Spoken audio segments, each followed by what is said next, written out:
All right, what's going on, everybody? Welcome to a special edition of In the Flow.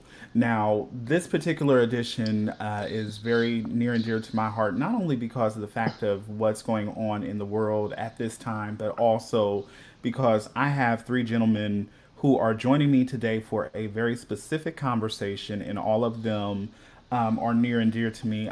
So I want to take a quick moment to introduce these gentlemen, and then we are going to engage in a conversation that I believe is something that needs to happen on a more consistent basis so that we can actually understand how to navigate and dialogue and to move forward in some things that are going on in our nation and in our world. So I have with me today Pastor Casanova Green. He is a pastor of True Vision Christian Church in Lancaster, Ohio. And then we also have with us my pastor, who I'm excited to bring on the broadcast as well, Pastor Teddy Ceasar of the Destiny Church International here in Columbus, Ohio. And then also we have with us, this is my cousin, but he is a scholar in his own right, Joby Morrow. And so we are going to engage in this conversation about what it is to be a black man in the nation of the United States of America in 2020. What it's looking like now, what we need to do, and just to begin to have that conversation because I think that it would have been nice to maybe have some others who are involved, but I think when you hear from those of us who are black men who have to walk through this, who have lived the experience, it is going to bring a perspective that will hopefully also bring forth that dialogue. Because the other thing that I really appreciate about these gentlemen is that we all come from different backgrounds, but the thing that we have consistent is that we are people of color, and so there are similar experiences that we also bring to the table because of that factor. No matter what the economic background, no matter what the career choice, but there are just certain elements that are just going to stay consistent with that. So I want to start out with the statement, and then I'd like to actually, because Pastor Caesar, I think this is something that you've actually said recently. Um, with us being people of faith, that we are black people who are Christian, not Christians who are being black. And I'd like to ask if you can kind of jump into that and then explain why there's a difference in that terminology. Yeah, so thank you for the opportunity for us to gather on this platform and have this important conversation on tonight.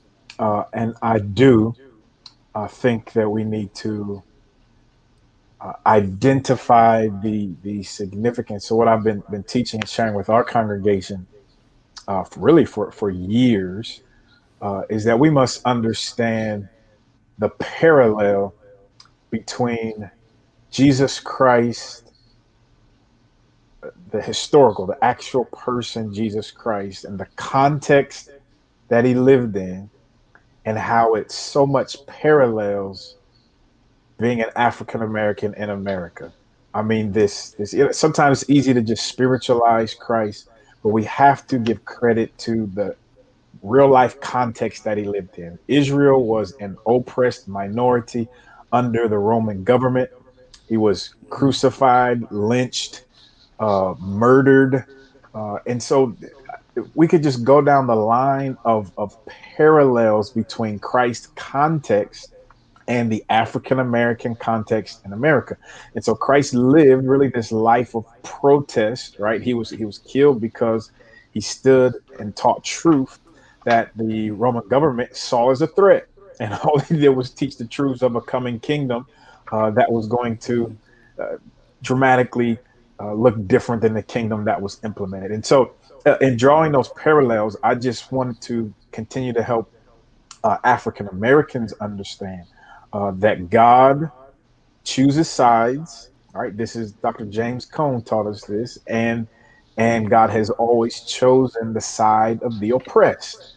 And so this Luke 4:18, I've come to set at liberty them that are oppressed, right? Is this reality that we live in. So this being Christian and black in America is something we can really draw from the life of Christ, the life of Israel, and our scriptures are just laced with this truth. And so I'll end my this session on this topic on this note that we see through the life of Israel, that we see through our scriptures, that people can be hated not because something is wrong with you, but you can be hated because something is right with you. Right? The chosen people were hated, oppressed, not because they were cursed, not because it was a crime, they committed crime, but they were hated, oppressed, subjugated, and they were the chosen people of God. And so I think we as African American Christians can look, learn, and be empowered through some of those truths. Thank you, sir. Appreciate that perspective. So, I want to also ask Pastor Casanova. This is going to jump into, and I appreciate that you are someone who is willing to talk about something like this. Um, we're talking about the experience of being a black man in America, and you are married to a Caucasian woman, and you are now raising a biracial child. And so I'm wanting to ask, especially in the times that we're living in, and your son is still somewhat young, but I know because he's an intelligent young man, he knows what's going on around him. And so I'm just wondering, with the level of understanding that he has, how are you trying to teach him truths that, right now, with the way how the world is, even though his father is darker than his mom, that people are, at least with the time that we're living in now, going to identify him as a black man?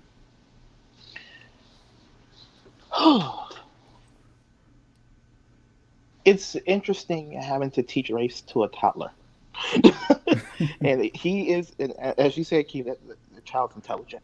Um, this morning, I turned on what I've been doing lately in the mornings is rather than just kicking on cartoons and numbing his brain, I've been throwing on the news and getting him to eat breakfast and play while I'm trying to catch up. And I noticed something today that footage of the protests came on. And rather than sit there and play with his toys like he normally does, he laid there and propped his head up with his hands and watched the protest. Like he was watching it, and like it was like sinking in, and because he's noticing that things are different right now. Like he noticed that Daddy's been on the phone a lot. Daddy's been um, on the computer a lot. Daddy had to go to a meeting a few days ago. Um, Out of the blue, it's like, but he also notices that like mommy and daddy would have a lot more conversations, but he's aware of his difference. He's aware that mommy mommy's skin is lighter, and mommy has blue eyes, green eyes spending on the day, and he's like, but I look like daddy. I have darker skin like daddy, and I have brown eyes like daddy.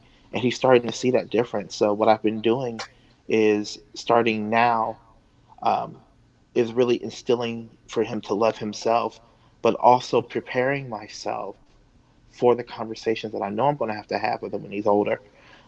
Because people, when they see him, they see this kid who is, in all intents and purposes, black. He's just really light skinned with good hair. So like they see us together, and it's like, oh, okay, all right. They see him and my wife together.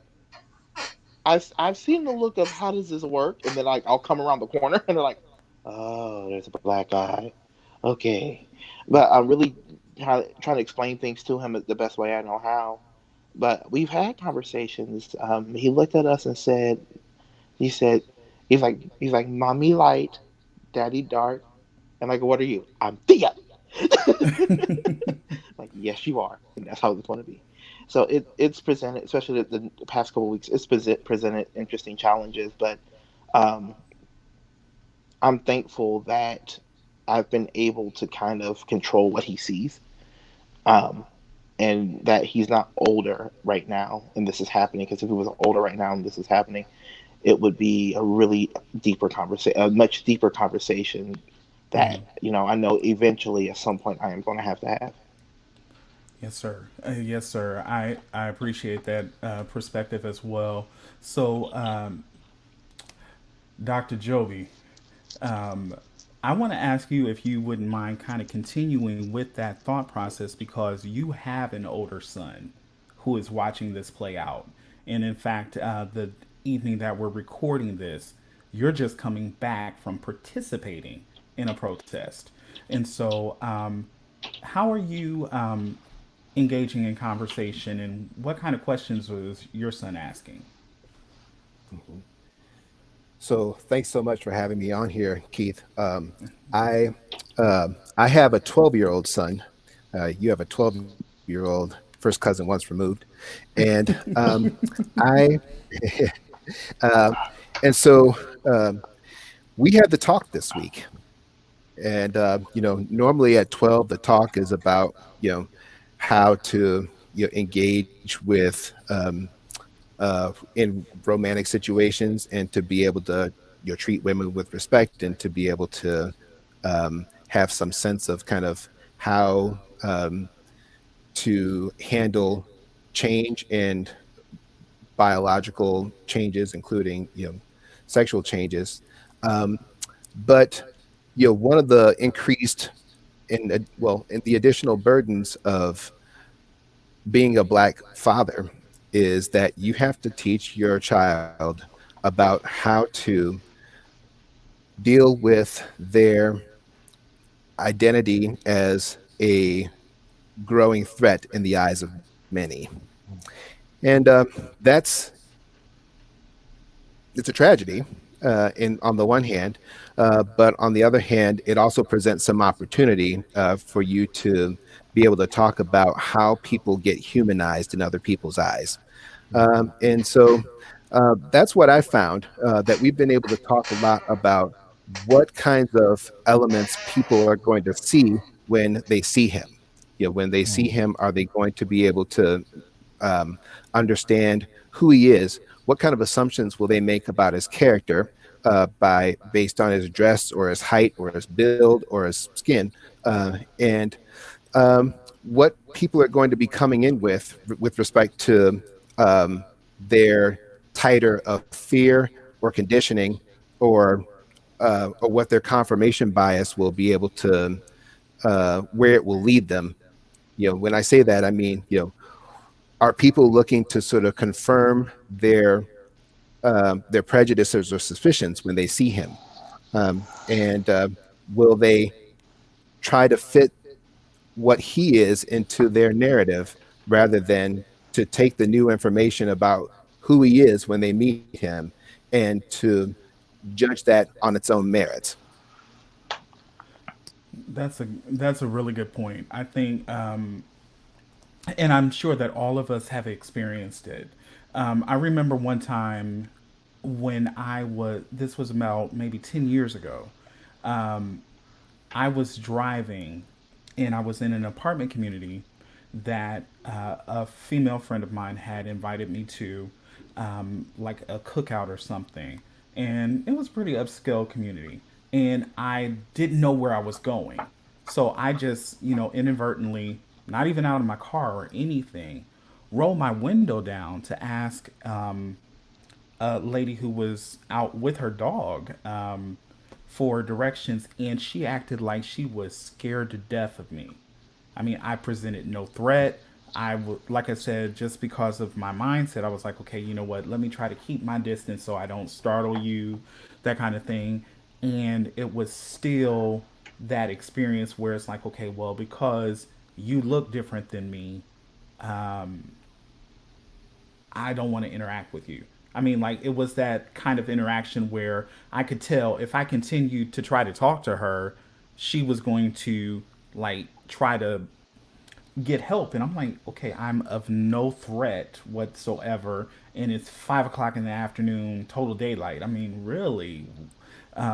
So I think that part of our experience as being black men in the culture that we live in is also we have to also help others understand, especially our non brown and black brothers and sisters, that there are stereotypes that they need to try to pull down as well. You know what I mean? Like we've got to have a discussion that not, just because there's one bad apple, everybody isn't representative of that one bad experience.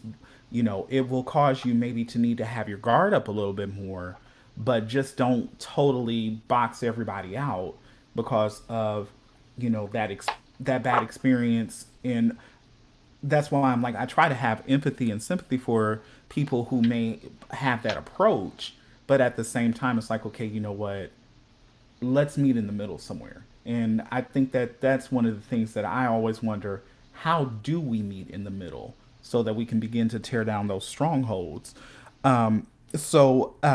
At the time of us doing this broadcast, Pastor Casanova, you are in the midst of planning a peaceful protest in your city. And I'm just wanting to know, what has been the reception of the various leaders who you've reached out to? I know that there aren't a lot of African American pastors in your region. So I'm just wondering, do you have the support of other ministries in that region, or city officials, etc.? How has that been received in the Lancaster area? Well, actually, the blessing of it is all of us were about to call each other and say the same thing. So it was really, I was about to call you. So, and then we literally sat, and it was a beautiful thing to see. The five of us sat at the table, literally sat in the conference room in the office space that my church uses. We sat at that table and we worked this whole thing out.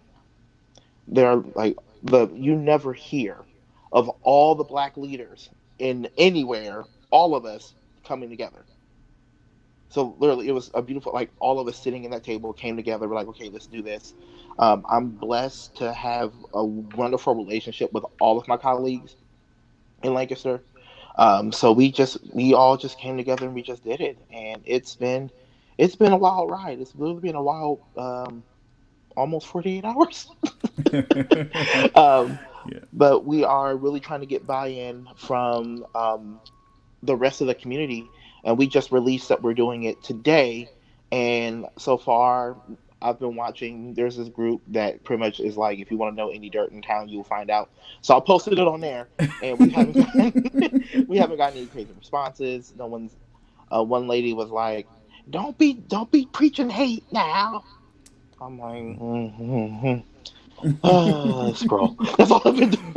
But That's hilarious. the reception's been great. The local pastors I've been able to reach out to have been really supportive, including our major churches. Like our largest church in the city, the pastor, the worship pastor, are really behind us, and they're going to be sending their people.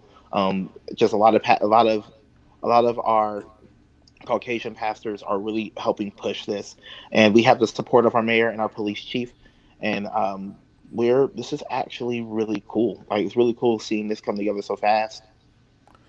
Well, definitely, our prayers are with you for much success with that endeavor. So, Pastor Caesar, I want to come back to you for a Mhm. moment. We live in a city where it has been listed in some studies that um, it is like number one, actually, with police brutality and things like that. And to be honest with you, when I read that study, it surprised me. And I don't know if it surprised me maybe because of the fact that I grew up in this area. And so it's just the culture that I've become accustomed to. Or if it surprised me because maybe because I was in a experience where I never experienced a lot of it from excuse me, from the perspective of what maybe some people in the inner city may have experienced and things like that, because I was blessed to have grown up in a household with both parents and they were both pretty successful and things of that nature. So there were a lot of things that growing up I was probably shielded from that other African American children may not have had that same experience. So, like I said, when I read that, I was surprised, I was disappointed. And so, my question to you is like, with what you've been seeing going on here in the Columbus community and abroad, the attitude that has been coming forth from a lot of, especially millennials, is one of there's a sense of rage that's beginning to come out because they don't have any other way of knowing how to express it. And so, in fact, I actually heard a young lady on a post that I was scrolling through earlier say the reason why we're burning stuff is because you taught us how to do it. Talking about the way how our leaders in government have some of our leaders have responded. So I'm just wondering when you hear that, how should we, you know, try to dig in deeper to try to help those people, because I know it's, you know, they need to get that out of their system because if they can't get it out and don't feel like they're being heard, it's going to create more of an issue than it already is. Yeah. And so I think it's a very interesting time we live in with this generation coming up. And so listening to the two other brothers talking about raising uh, raising young men, raising children, and Mm-hmm. how uh, we're going to have to just really pour into, disciple, train, develop. And I think one thing that they hit on was very important, and that's the identity piece. I mean that identity and instilling a strong sense of identity, I think, is huge. It's major for a young person's development because I mean, we all sort through it, you know. But how do we develop this strong, affirmative, uh, uh, God-centered identity in our young people that roots them in who they are, regardless of how they're treated.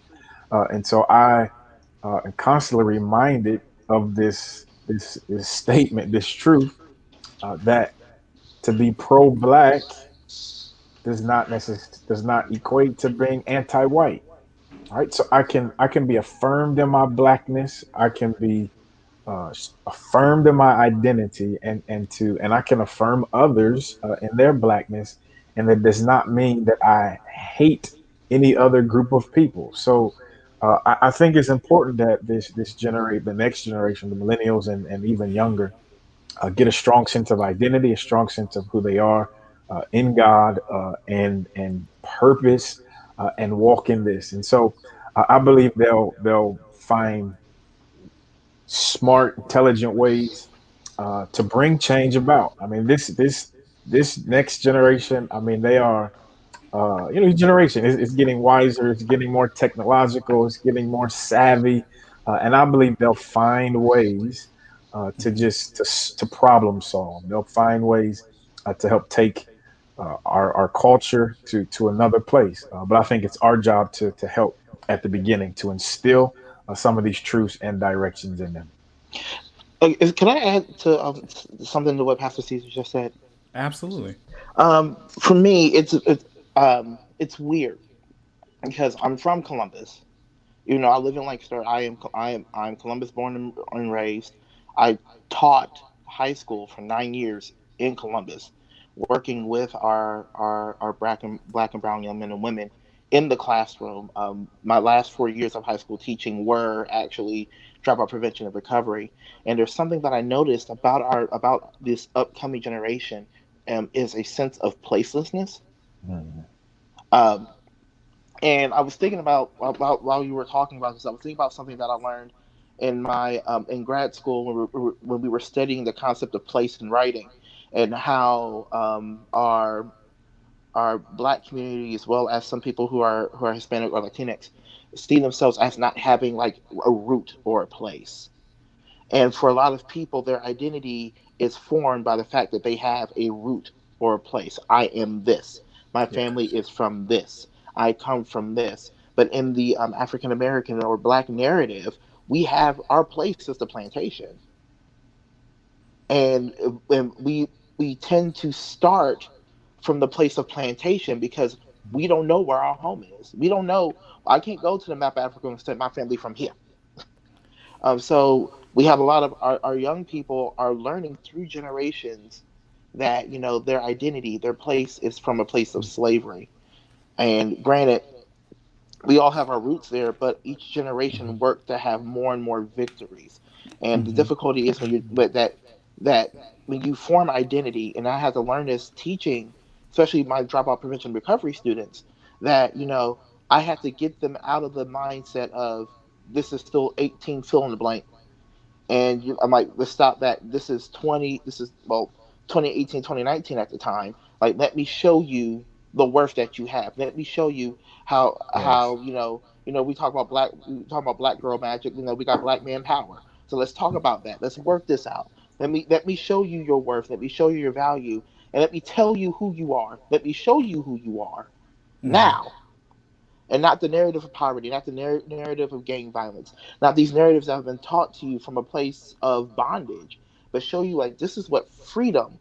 Even though freedom is a fight for us to this day, and I know all of us will agree with that. Let me show you what freedom looks like. Let me show you what to do to get to this point, and really build up that identity, that self worth, and that self value.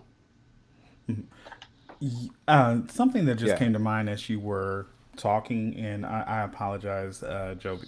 Um, I was just thinking that part of what I think we also are dealing with is a ton of generational curses that have to be broken. I mean, things that have been spoken over us, things that maybe the ones who have proceeded before us, excuse me, have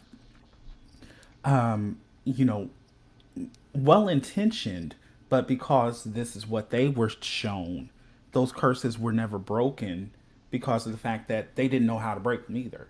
You know what I Hmm. mean? And so, as we begin to learn how to be free in Christ, excuse me, especially that we get to a point where that will also help us, because I think it's very difficult for us to help the younger generation discover who they are.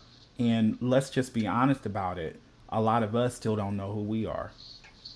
And I think that that's one of the issues that is coming to light right now, is because it's like you have a generation of parents who want to help their children, but may not necessarily know all of how to speak into them, how to guide and direct them. And so now you have the frustration of all these different things coming about.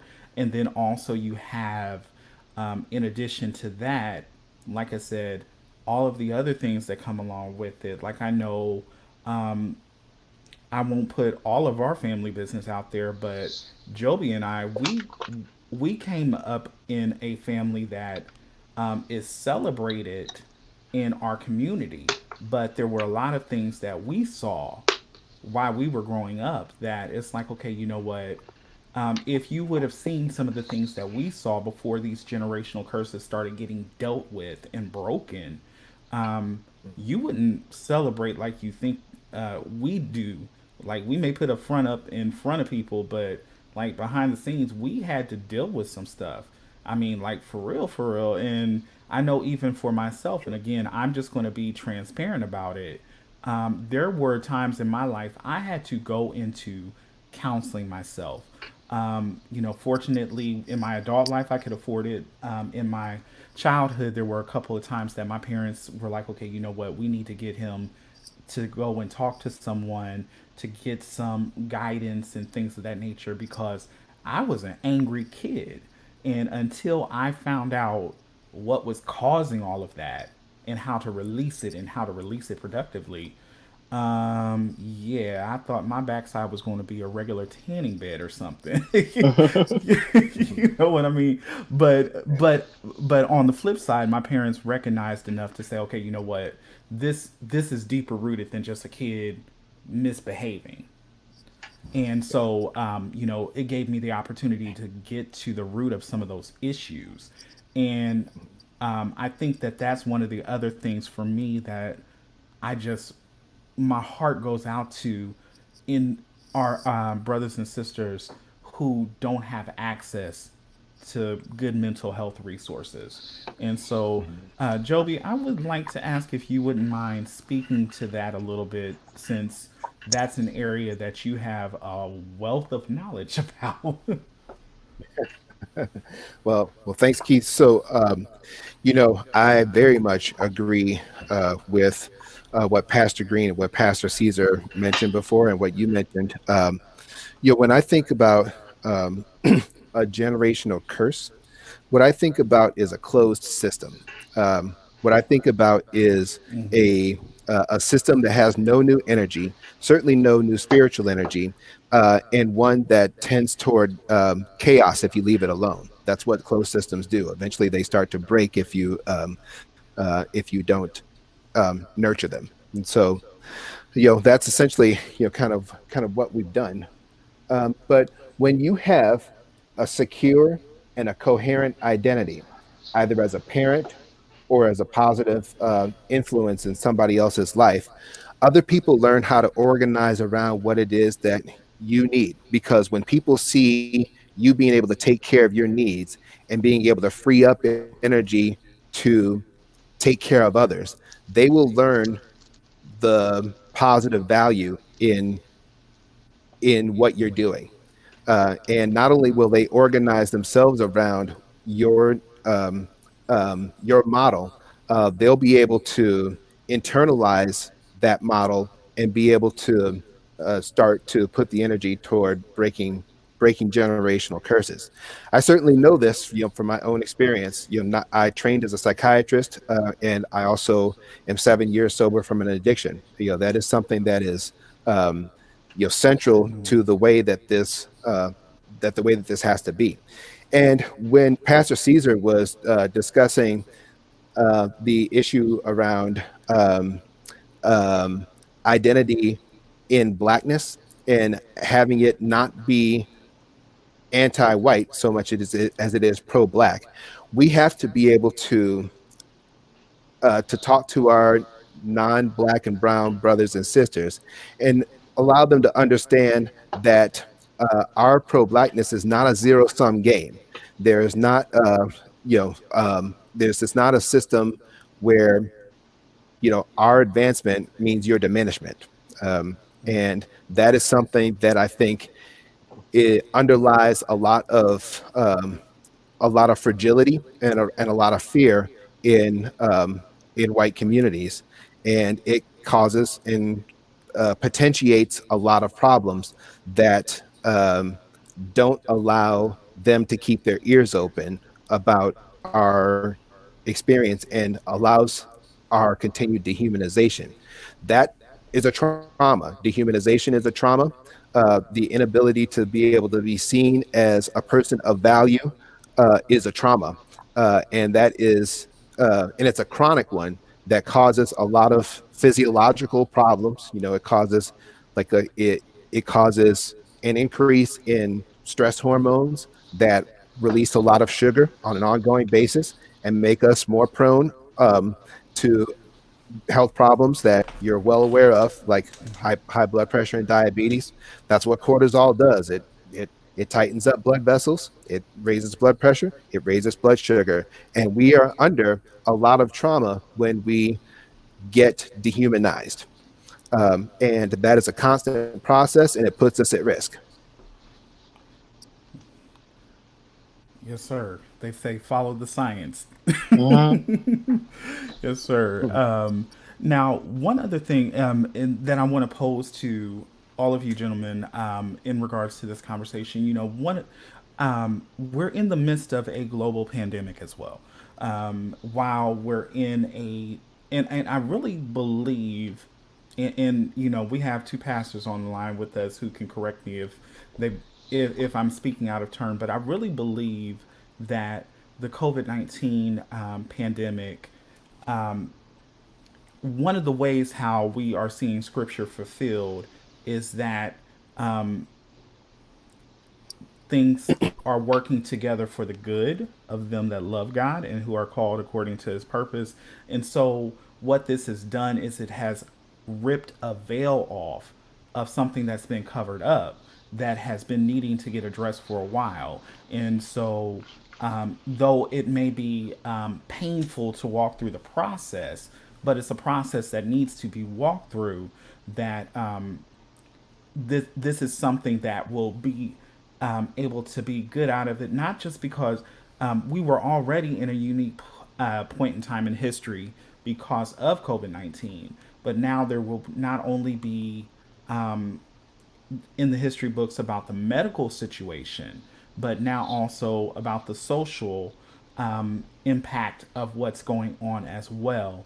And so I think it's exciting on one piece to be able to say, okay, we're living in history, we're walking through this moment in history, and then prayerfully we're going to see the victory sooner than later. But we know that it's going to take time because this didn't just happen over time, so we're not going to heal overnight from it either. But where I was getting ready to go with this is that we are in the midst of the COVID-19 pandemic.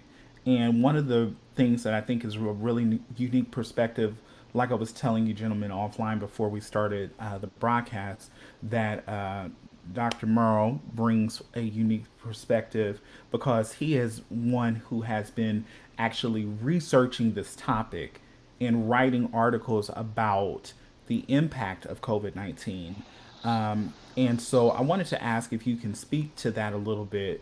And then I also want to ask if both Pastor Ceasar and Pastor Green will speak to the point of, being pastors and how, as leaders who are trying to be responsible, how the response should look like as we're navigating with the knowledge that we are acquiring every day about this disease that we still don't have a reliable treatment for it yet. Yeah, so so I'll go ahead and start then, Keith. Um, COVID-19 is one leg of a very shaky stool that we are on. The other two being unemployment and police brutality. And this is it's a perfect storm right now for unrest and for trauma. And so, you know, um, it was really striking to, I think, all of us that we started seeing Black faces it uh, be quite associated with COVID-19. And we saw it in our own communities, I think, even before states started tracking numbers, and we started seeing that, hey, we were going to the hospital, and this was creating massive problems for people that we knew. So for us, it was a lot harder for it to be dismissed than it might have been for other communities. So the reason, so part of the reasons why why COVID-19 has hit our communities in particular are they're multifaceted, unfortunately. One of them is because, unfortunately, when we go to doctors with complaints and with respiratory complaints, unfortunately, those get dismissed at higher rates than our counterparts. It takes longer for physicians to diagnose Black men and women, Black men especially, with COVID-19 than it does others, mainly because their ears aren't open to the possibility, and their minds aren't open to the possibility. They're a little more dismissive of those concerns. So that's one issue. Then, unfortunately, the high blood pressure, diabetes, autoimmune diseases that tend to make COVID-19 worse happen to be diseases that have very high incidence in our communities. And that's mostly, well, it's bad luck on one end, and it's also bad policy on the other. There are a lot of ways in which we're going to need to be able to make some systemic changes to healthcare access and to be able to get more of our brothers and sisters um, covered, be able to be covered and not to be in positions where they feel forced to have to go into work or in working in conditions that are more conducive to viral spread or to getting more viral, like a higher viral count, which tends to make people sicker. So the problem is going to be pretty multi-pronged, and like the problem is multi-pronged. The solution is probably going to also have to be multi-pronged as well. Yes, sir. And Thank you. so as a pastor, I really, and I think I appreciate your knowledge, and that's a perfect segue. As a pastor, I try to use this. I call it layers, but it's the same thing you're saying is multi pronged. There's layers to it, and I think, well, my personal piece that I just drive home to the people that I'm blessed to lead is the promotion of health. Right, and so even in the midst of a health crisis, what are some steps I can take uh, uh, to help promote health? So I mean, he did a marvelous job of laying out the effects of stress for us and trauma and how we're experiencing even more. And so, especially spiritually, what can I do to help ease, solve, resolve some of this trauma that I'm dealing with? Because if I don't pray, if I don't meditate, if I don't take a walk, if I don't have some stress reliever, some de-stressors, I'm going to have all of these things that we're talking about. So that's a layer. I continue to promote healthy eating and trying to build up the immune system, and we know how eating ties into the concerns that he lifted up with some of the preventable diseases. And again, it's layered because how many of our communities don't have access to? I mean, we're in food deserts. Hmm. There are people who literally can't walk to get fresh fruit, vegetables. You have to drive. You have to get in the car, and then they don't have a car. So it's this layers of challenge, layers of evil, layers of structural things that challenge our approach and how we deal with health. And so, as a pastor, I encourage people to do the best they can, and those that have the means, let's help resolve some of these other challenges that we have as far as promoting and being healthy. But I think, as especially as African American, as spiritual people, we have to continue to promote health, especially in this stress, this trauma piece that is spiritual. Our eating is spiritual. I don't just think just going to church and praying is spiritual. I think our lives, right, there are aspects of our lives that are spiritual, and so I try to keep this in front of our people's minds and try to promote health in that way. I know for me, because my congregation is literally spread out, especially now that we're online only and we open it up to, like we said, we're going to have a congregation over the entire world. I know for me, my thing has been wisdom and common sense. Like, people get on me because they're like, oh, how can you be an intellectual and an academic, but also, be all spiritual and like be filled with the Spirit? I'm like, God, yes, God has the Holy Spirit, but also God has given us a mind and given the mind the ability to comprehend and create and construct. So I can use my intellect and academia for His glory, and still walk flow in the Spirit, and still have common sense. And I've been telling my church, common sense. Be a good neighbor. How's that being a good neighbor? Wear a mask. Let's start there. Wear a mask. When you go to the store, wear a mask. Don't put on the gloves because of cross contamination. Wear a mask. Put some hand sanitizer on your hands. Also treat people the way that you want to be treated, especially in the African American community. Quit going over to everybody's house. Like I like this is true story. I've actually had two deaths during this epidemic. One of them was my paternal grandfather, and the Excuse me. other was my it's all good. And the other was my grandmother's life companion.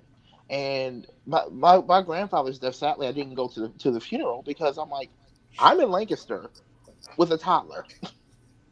Y'all in Columbus, y'all got this because like it was a lot of people, and that's when things are higher. Like then the recent death, I went up to Columbus, so I'm like, everybody wants to like go over everybody's house and stuff. Like, don't use common sense.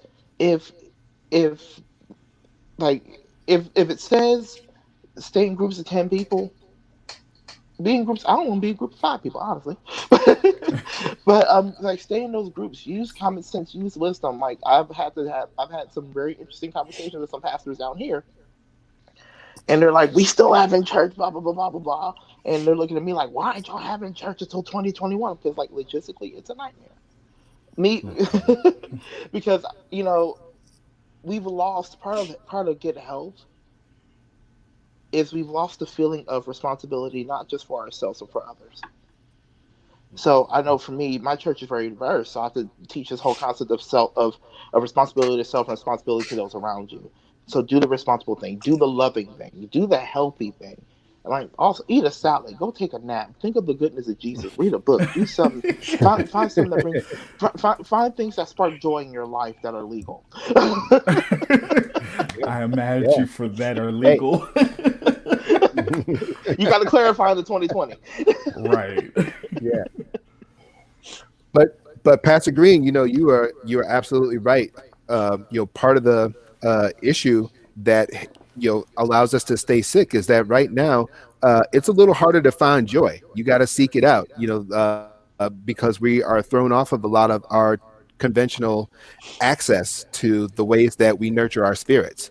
The way that we fellowship has had to be drastically different. And we haven't been able to mourn and grieve the way that we would normally do. And so we haven't been able to process our emotions as a community. And that has an impact. Those things are going to have effects that are going to have real world consequences if we're not able to do it. So, the joy is there, but it also takes a little bit more effort. It takes a little bit more effort to be able to, pop on a Zoom call for a Bible study. It takes a little bit more effort to be able to call somebody up and create a fellowship with them, or to be able to talk about what's happening, or to be able to discuss sort of where you are with your meditation practice, with your prayer life, etc. Those things are not, um, they're not as automatic as they used to be, and that's an unfortunate. It's bad. It's a little bit just pure dumb luck that churches happen to be logistically problematic for COVID-19 spread. It spreads most in places that are inside where ventilation is poor, and many churches unfortunately don't have great ventilation. Some of them have great ventilation, and that's great. But and it also requires time. The people who tend to get COVID-19 are not the people who you tend to just be brushing by in the store, for half of a second. It's the people that you tend to sort of spend the extended contact with. And, unfortunately, since church services last a little bit longer, that tends to create a little bit of a logistical problem for getting it back online until enough people either develop immunity, or there's a better therapy. And we're not there yet. And and I'll just end with this. Unfortunately, in our communities, we have an issue around trusting our healthcare providers to do the right thing by us. We've had a bad history with healthcare, and it has it's scarred us. And they say, once bitten, twice shy. Um, nobody's going to be rushing to go and get a vaccine, even though, that's going to probably be our ticket to being able to have in-person services again in a more global scale. But we're not quite there yet, and we've got a trauma to overcome. We've got some barriers that are put in that we're going to have to figure out as a community. I'm glad that you said something about that because I think, because I'm going to be honest with you, I even said to myself the other day, and I was like, and I think that you also probably just gave me the reason why my head was in this space was that if there is a vaccine that's approved, I don't think I want to be one of the ones to get it the first go round because I'm like, okay, you know what? It's so fresh, it's so new. I'm like, okay, I want to see what it does to other people before I even consider, taking a vaccine. And I think that that's a real legitimate thought that most people in our community probably have because it's like, okay, you know what? A lot of people think, like you said, this might be a way for, and I hate to say it like this, but it's just the way how I know that some people think. This may be a way how, the powers that be are trying to maybe do uh, population control and get me killed off and things like that. You know what I mean? And I'm like, okay, that may be very far fetched. It may not. I don't know. But I know that those are thoughts that people in our community in particular are having right now. Like I Mm-hmm. said, for me, I just was like, okay, you know what? I want to see somebody else I want to actually see humans walking through with a period of time that is actually effective. Because I'm like, I don't want to be a guinea pig. I just don't. I'm just I being get it. honest about that. Yeah. But yes, sir. We, So I apologize. I didn't mean to go into my rant. But yes, so no, no. but I do want to ask also in so we as African Americans, our spiritual journey, our heritage of the church has been one of our strong foundations to help get us through times of crisis. And now, like you said, that the face of it has changed. I'm just wondering. I wanted to ask from Pastor Green and Pastor Caesar, what has your experience been as far as from the people that you lead? Has it been one where people have been open to this change? Have they been resistant to it? Has it been a mixture? Because again, like we said, we're talking about, us being African American men in this time of crisis. And we all know that it's already like pulling teeth a lot of times to get black men to come to church anyway. Um, my church told me we're not having church together in person until 2021. So we literally had a meeting. I said May 24th. They said, "How about 2021?" I said, "Okay, y'all, we gonna do that." But with my church, they've actually taken the transition very well. Um, they've been participatory as much as possible. Um, really been supportive. Me sharing the videos, trying to talk to people. Our church has actually grown. Like we've actually gained people during this time, and it's not just like, oh, I'm just here for the show. They're like committed. They're like, we can hang out till 2021. We'll watch online. We'll still tithe. We'll still give. Especially with me making the announcement this past Sunday of, hey, guess what? We're open. We're doing in a Eat Hub, Eat Campus setup. Anyone from the world can become a partner in this ministry, and we got 3 people. And it's when watching this become something bigger and something bigger and bigger than what I could have ever imagined. I've even been hearing from people from India and Brazil and other places, and they're like, "We're loving what you're doing. Like we're watching you." Just for us, it really was a health move. And my church is actually, it's weird. My church is majority male. You never hear that. Like we got black, we got white, we got Hispanic. It's majority male, and I've been really trying to make sure that all of us maintain good mental health and good sanity, because as men, we're stubborn. We won't go to. You need to go see a counselor. No, the Lord's my counselor. No, you need to go see one. You need to go see go, like, he's a wonderful counselor, but I need you to go sit on that couch and talk to somebody. So really just monitoring and really talking to them, making sure they're doing okay. But my church is really leaned into right now, and I have heard no complaints whatsoever. It's been very very similar for us. um, there's been no push, no rush to get into the physical space, and I know it's different for us as a communal people, but I think people are taking, for the most part, taking the health threat serious, and considering even some of the factors Hmm. that Dr. Morrow was mentioning, like sitting together in church for an hour at minimum, 2 hours, 3 hours, however Hmm. long, um, Uh, is dangerous at this hmm. time, you know. And so I think people are taking that serious, and so our congregation has remained connected because we're still communal. You know, it's a different mode, but we're still gathering in community, and we try to find ways, even through technology, to still have fellowship, interaction, engagement, see each other electronically, see how each other are doing, things of that nature. And so Hmm. it hasn't been, negative pressure to rush back.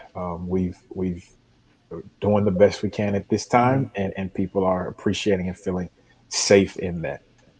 Yes, sir. Yes, sir. And it's interesting since I am a part of that congregation and blessed to be the worshiper of the house, even with our worship ministry, like you said, just making intentional time to pull them together to keep us fellowshipping. But, no one has asked me, like, okay, when are we going to be able to sing again? And all these different things. It's like you said, the attitude is, you know what?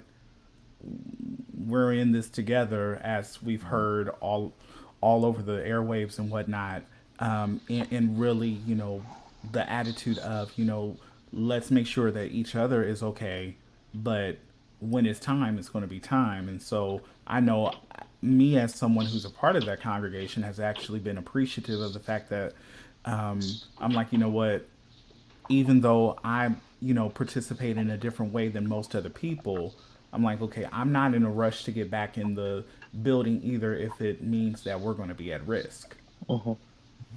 and I appreciate that type of leadership. Hmm.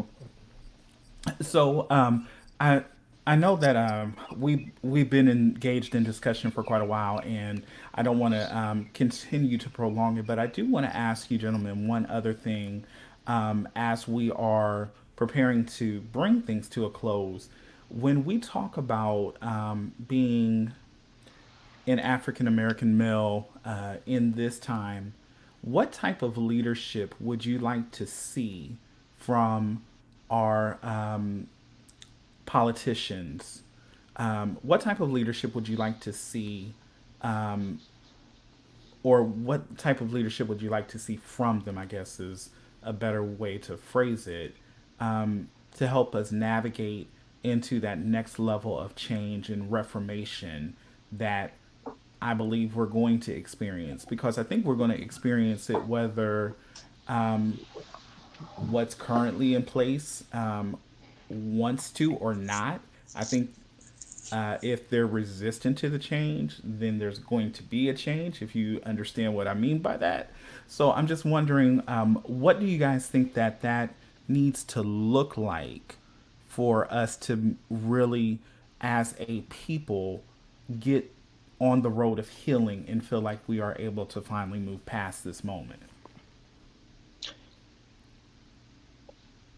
Okay. Girl, like, honestly, it goes back to that dehumanization. We have been dehumanized for so many years, and currently, and I'm trying to be on my best behavior with this statement.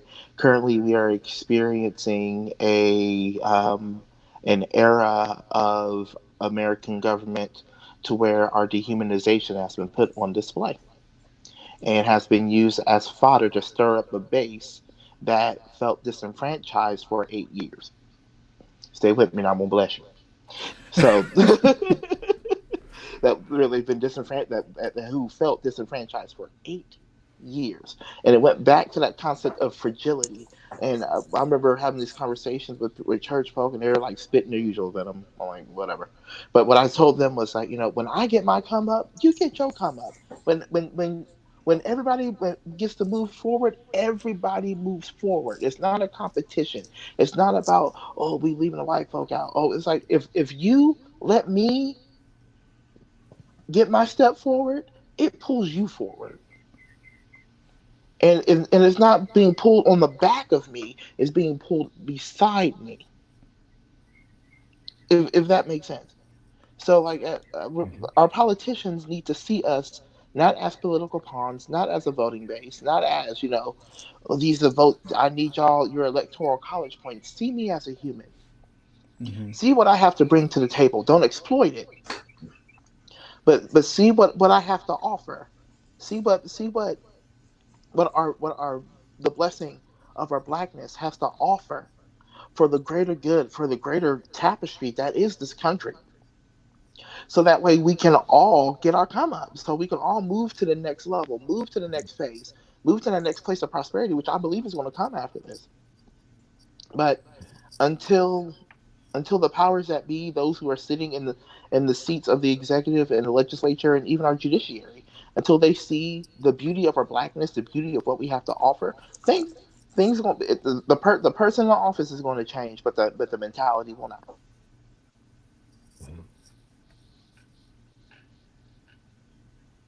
And I think for leadership in governmental leadership in this time, um, first love. I think governments have to realize that they are just stewards, right? And really, we all need to realize that we are stewards, right? This is Mm-hmm. God's earth. We don't own in that sense, in the grand scheme of things, own anything. This is God's earth. God's blesses with a body, blesses with breath, and all of these things. But stewards, meaning we're still accountable, we're still responsible, and our job as a steward is to watch over, to handle it with care, to nurture it, to see it blessed and prosper. And I think something Dr. Morrow said earlier just reminded me that in all actuality, we live under a divine economy of abundance. Mm-hmm. And even what Pastor Green just said, there is not lack in the earth. There is enough in the earth for everybody to have what they need. But people feel the need to hoard. People feel threatened by somebody else. And I'm talking about, when I say people, I'm talking about groups of people, nations, whatever.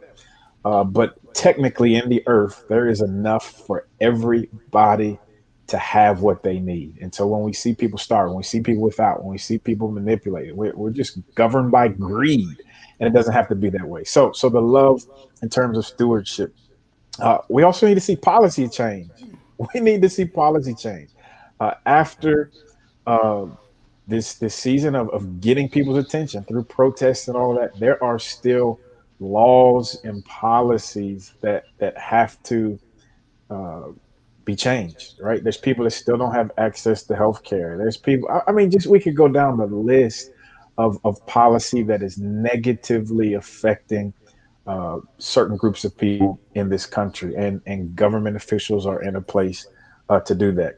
Accountability is so necessary. I understand that as we're in the midst of this America on fire, understand that Mm-hmm. all police are not bad, all police are not evil, but the ones that do terrible things need to be held accountable.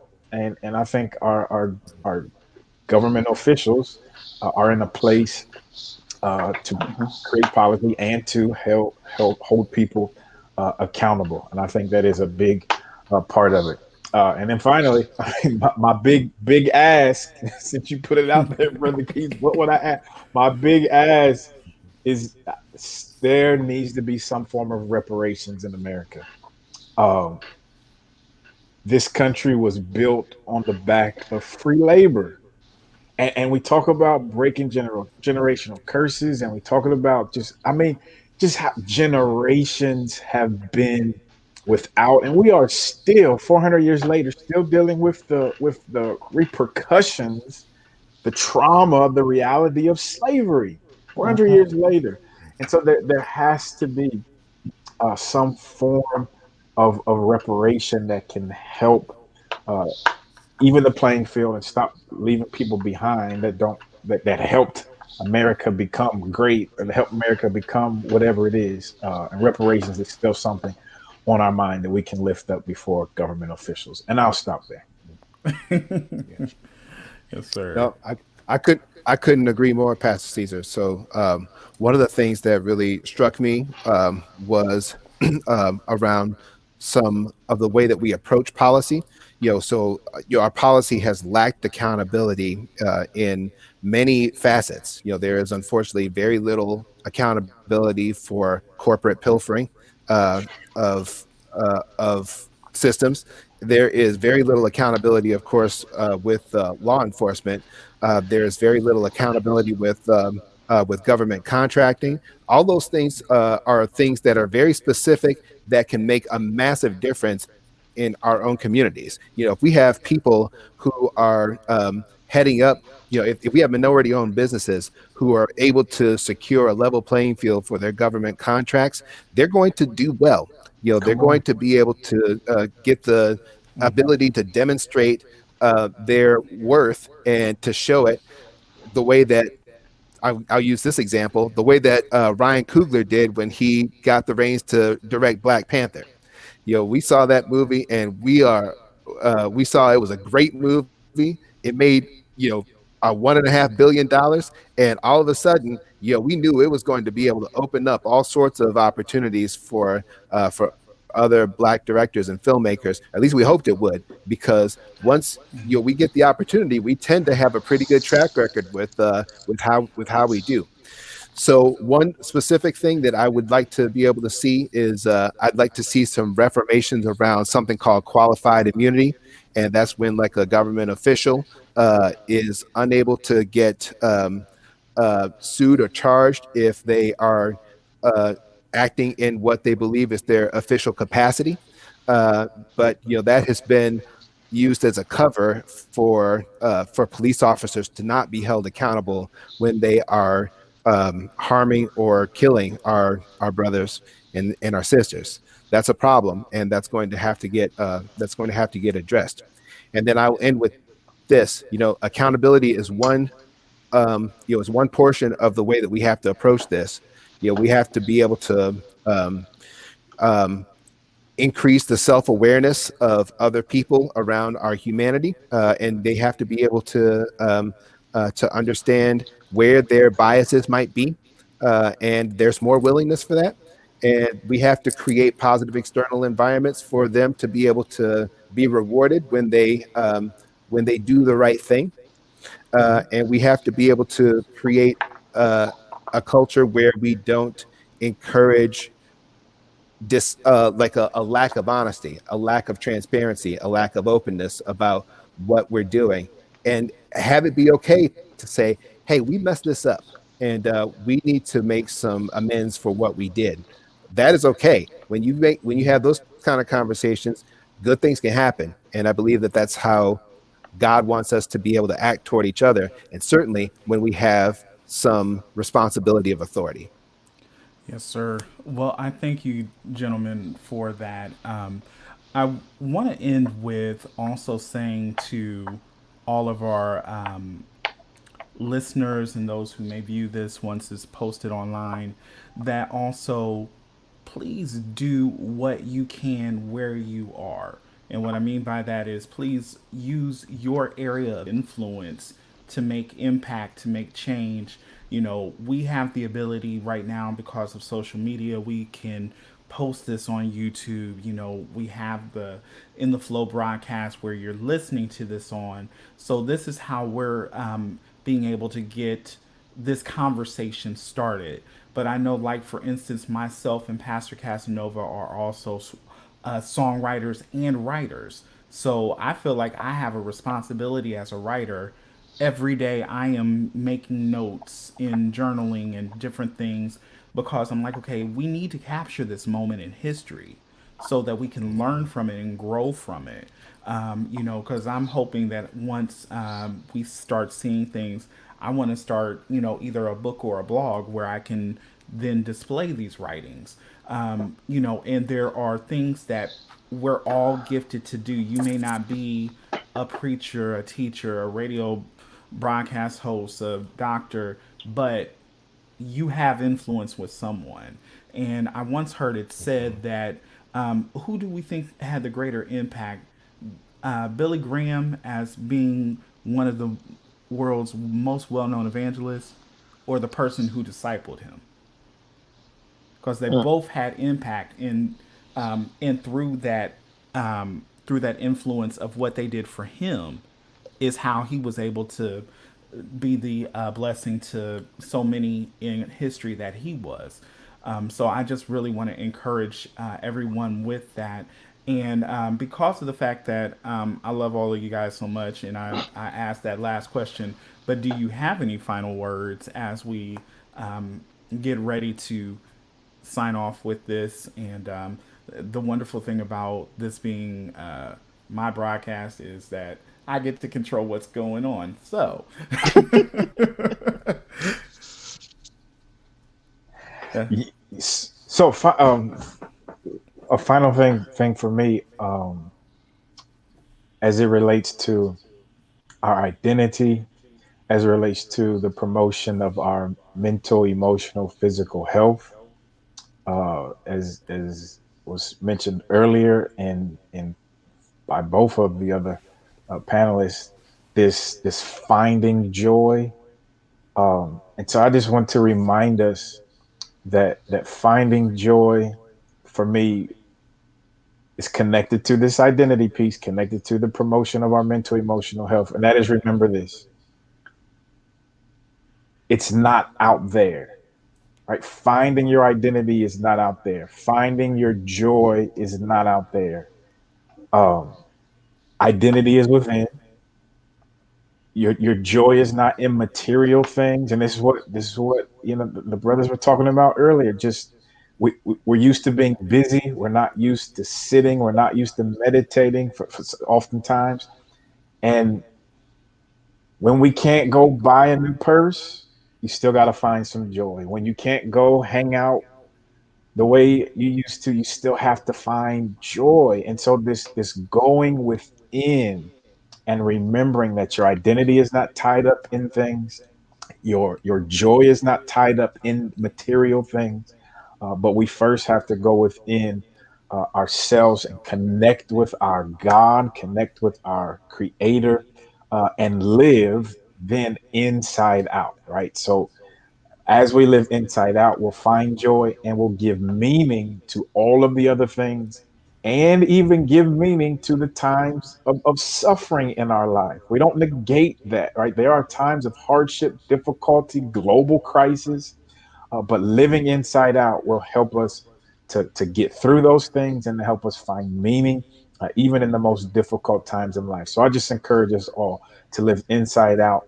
Let's get healthy. Let's put the important things first, and keep the important things where they need to be. For me, be grateful. That's a bit my biggest thing. But actually, in everything, give thanks. In everything, like while Pastor Caesar was talking, I kept hearing the lyrics of "Thank You" by Walter Hawkins. Tragedies are commonplace. All kinds of diseases. People are slipping away. Economy's down. People don't get enough pay. But as for me, all I can say is thank you, Lord, for all you've done for me. And be grateful that you still have life. Be grateful that you still have a house over your head. Like I know for me, I'm grateful that I actually get to spend time with a toddler because I was a vapor in the wind. I would come home, be in and out. But now I'm like 3 days a week. It's Daddy Theo time, and he loves it. Like being like being grateful for the things that God has given us in this season, and the things that He has blessed us to keep in this season. And for me, I had a gratitude problem when this all started out. But when I really started thinking about what God has blessed me with, what God has how God has sustained my household without lack, even when we thought it was going to be tight, the Lord made it right. Like nothing, like we've lacked nothing in this season. So just remember, in everything you do, everything you say, everything that you're dealing with, give thanks, because God is still on the throne and God is still in the blessing business. Amen. Amen. Yeah. Um, I would like to be able to talk about something that has been particularly important in my own life. The way that God tends to sort of speak to me is by um, giving me the opportunity to sort of show what I've learned. And if I don't, I get another shot at it. And that is, and I'll keep on getting shots at it until I get it right. Especially if there's an area where I've been really resistant to changing for the better. That tends to be how it has worked for me, and I have to be able to go back to ask for knowledge of what His will is, and be able to submit to it. That is not an easy thing for me to do, but it is something that I think is absolutely necessary for the personal growth that's going to allow more systemic growth to be able to take place. So the I want to be able to encourage you to write. I have seen, and I think you all have seen over social media, some incredible testimonies of people who have been talking about things that have been paining them forever. Ways in which their coworkers treated them, or ways in which um, their friend's dad didn't let them date because they was racist, etc. Like, all these things that like people have been holding in that have been a source of pain for a long time. People are writing about it, and people are being able to express um, sentiments that may not have felt very safe to express before, because they wanted to be able to keep the peace with coworkers or neighbors, or friends, and to be able to connect over things that are a little easier um, to connect around. But this is the time. This is the time to be able to have um, those type of conversations. There is a lot of reward potential in them. There's less risk. There's more reward. But this is the right time to be able to do things that I think are going to be able to free your internal spirit. Yes, sir. Well, thank you, gentlemen, so much. I think this has been a very productive and thought provoking conversation this evening. And so I wanted to say thank you to all of you. And excuse me. And we will, for those who are listening to us on the broadcast for In the Flow, I'm going to encourage people to visit our website or our YouTube page. And you will be able to find out information about all of these gentlemen, links to websites, and all of those different things, so that you can be able to find out more about them. So, again, thank you guys for the awesome conversation. Amen. Thank you.